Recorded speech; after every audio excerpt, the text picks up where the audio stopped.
Kaj pravzaprav ta turistična karta pomeni za invalide? Ta turistična karta za invalide pomeni, če si za sebe predstavljam, da se pojavim v nekem kraju in da vem, da ima ta kraj veliko takih zgodovinskih znamenitosti ali pa da ima neke ustanove z bogatim fondom, naprimer slik ali pa kaj podobnega, da bi to obiskal sigurno turistično organizacijo, da mi pokaže neko karto tega mesta, da si lahko to stvar samo gledam. Ste pričakovali, da se bo iz pogovora, ki ste ga imela nekega lepega dne z Natašo na trgu v Mariboru, razvila takšna karta oziroma takšna možnost za obiskovanje turističnih znamenitosti tudi za ljudi, ki so gibalno ovirani? V Mariboru sem si to težko predstavljal, posebej, ker to stvar zasledujem vse od leta 1980, ko smo se prvi začeli ukvarjati z temi grajenimi ovirami v mestu Maribor, ko je eno klančino ni imel. In takrat smo imeli parolo, eno samokolnico peska in en žakelj cementa, pa bomo take stvari odpravljali, kar je bilo utopično misliti, da bomo s tem rešili. Posebej jaz mislim, da je to za Maribor pridobitev pred temi velikimi dogodki, ki se bodo še zgodili, to je za univerzijado, pa kulturno mesto Maribor. Mislim, da cela stvar že pri vstopu ali pa navzven prikaže neko kultiviranost okolja in odnos do invalidov. Katera zgradba, recimo še tista, ki bi jo bilo treba sanirati oziroma usposobiti za invalide, na gibalno ovirane invalide, pa danes še ni recimo pripravljena na to? Vse so v programu, da se bojo rešile, ampak to pač je vedno imeti eno mero potrpljenja. Mislim, občina Maribor je sama občina je problem.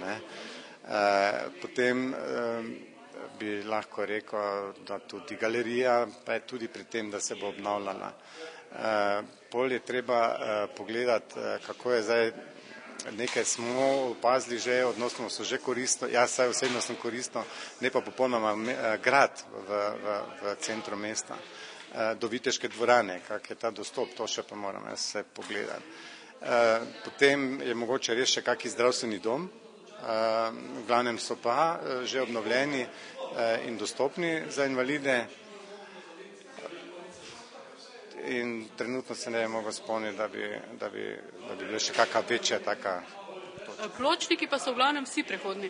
V glavnem smo tukaj z Nigradom reševali zunanje okolje, se pravi tisto okolje, ki so oni pristojni, da te stvari urejajo, in parkirišča, javna parkirišča.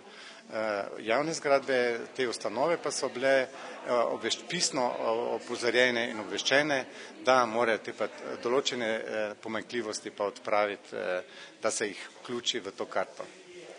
Zakaj menite, da vozniki v Mariboru tako radi parkirajo na parkirnih mestih za invalide? Ne vem, zakaj tako radi parkirajo. Verjetno, ker jim je to udobno, ampak s tem, ko oni sebi udobje, si lastijo to udobje, nam kvarijo življenje. To je vse, kar lahko rečem. To je popolna nekultura voznikov. Pa se vam zdi, da je v Mariboru dovolj parkirnih prostorov za invalide? Če bi bili vsi koriščeni samo od tistih, za katere so to namenjeni, mislim, da jih je dovolj. Pri teh novih trgovskih veleblagovnicah, tak naprej, celo mislim poplava, celo inflacija teh parkirišč in zato pol mislijo, vse je toliko tega, lahko kje druge on parkira, jaz sem pa zdaj tukaj parkiral, ko malo bliže, pa bolj udobno, pa bolj hitro bom neko stvar opravil. Ne ve pa, da s tem povzroči lahko meni probleme, če ne najdem tako blizu ugodnega parkirnega prostora.